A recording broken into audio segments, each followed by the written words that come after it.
Hello, this video is going to be 3 things that I do to help me with my memory fog caused by my chronic illness / disability, my postural orthostatic tachycardia syndrome dysautonomia. If you'd like to learn a little bit more about that, I will link that video up above.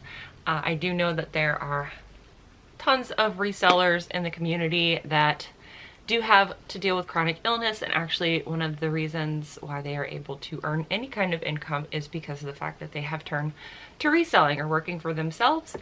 And I'm just going to share with y'all 3 things that I do that help me, in addition to having brain fog caused by my disability. I also have ADHD, so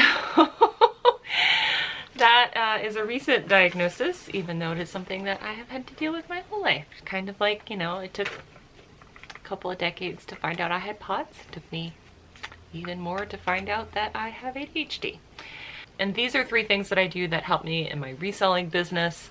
They're also honestly things that I do in my regular 9-to-5 job, and just in general trying to remember anything. The first recommendation I have is to do the thing that you like to do the least first. Like the first thing you do when you wake up in the morning, if you have to have coffee, go ahead and do that first. But your second thing after making yourself coffee would be do the thing that you like to do the least. This is something that I do in my regular 9-to-5 job. The thing that I want to deal with the least, I do it first. Otherwise, I will continue to put it off until I either forget about it or it just happens to be the next day and I've run out of time. So, if you're in your reselling business, you like listing the least, do that first. That is actually, when you watch any of my listing videos, you almost always see me have a bunch of drafts already ready to go, and I just do the final things and I make them live.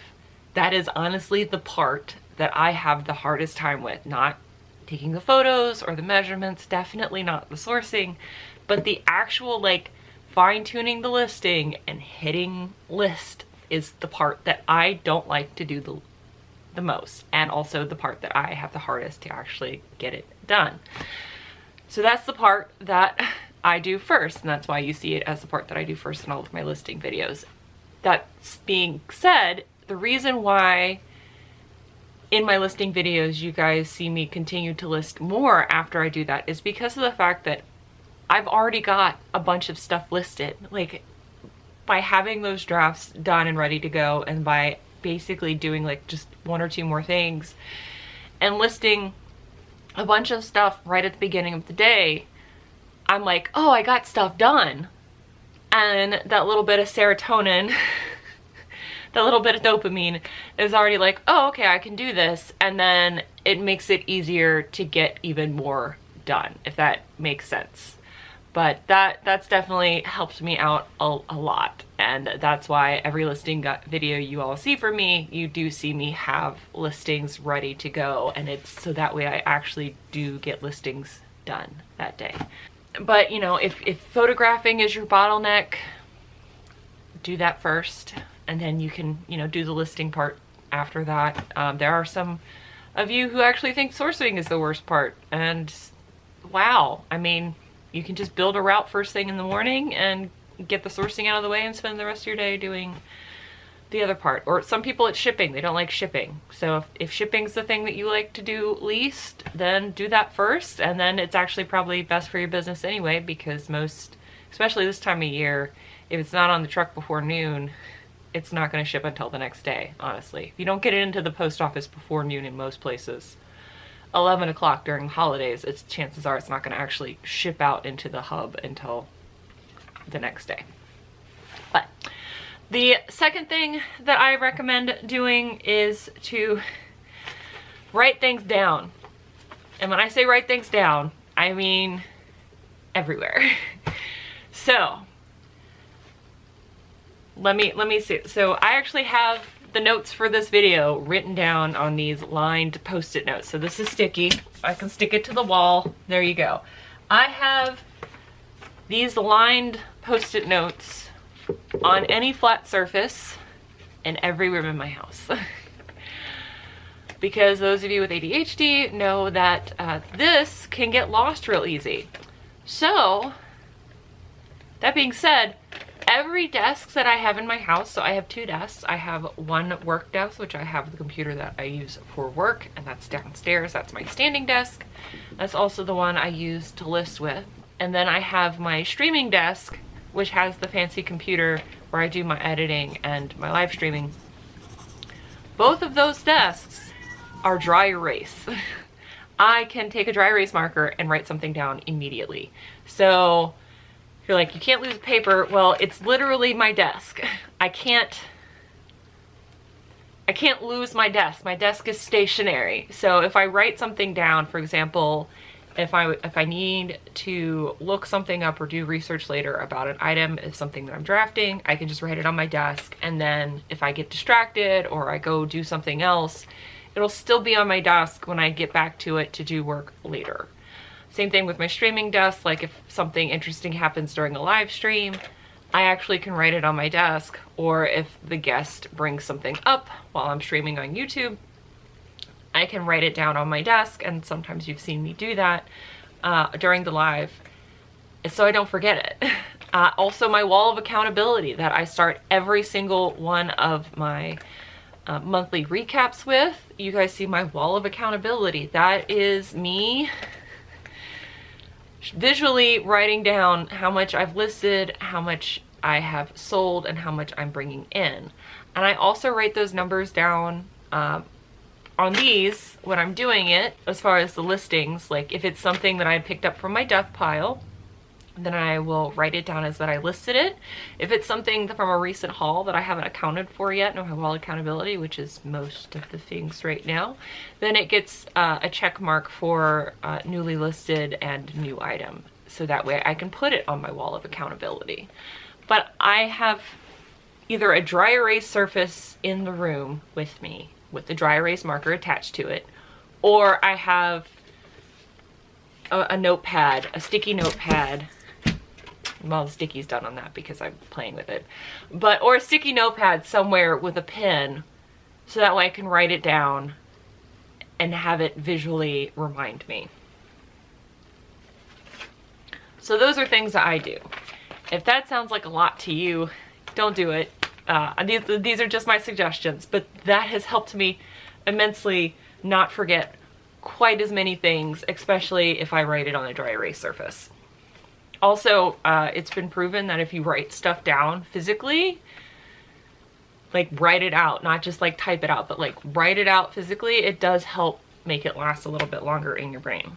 The third and final thing I will share with you that has helped me out a lot, especially as far as ADHD goes, is work in batches. And for me personally, because I have impulsive and attentive ADHD and memory fog, and my memory fog gets worse the more stressed I am, the batch number is dependent on if I'm having a good day or a bad day. If I'm having a very good day, so my batch sizes are 3, 5, and 10.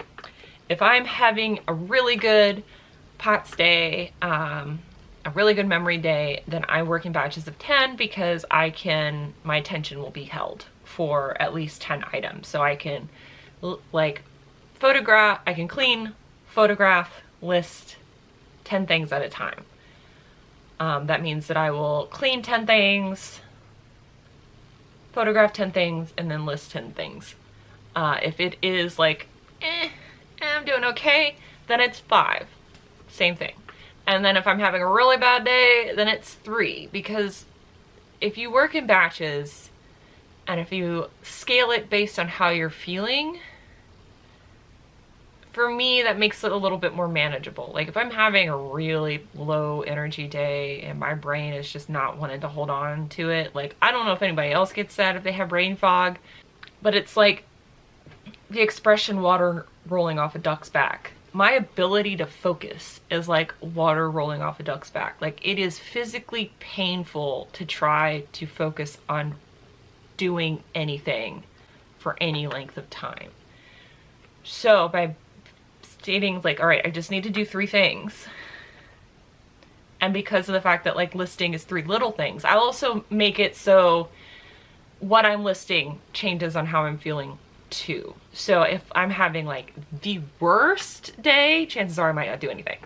But if I'm having a bad day, but I still want to get something done, I'll list 3 mugs, or I'll list 3 ties, because then it's 3 pictures, the basic of descriptions, the most minimal item specifics, and I'm done. And it's like, cool, I got some listings up. If I'm having like an amazing pots day, then I'll do 10 pieces of clothing, because everybody knows that clothing takes the longest time.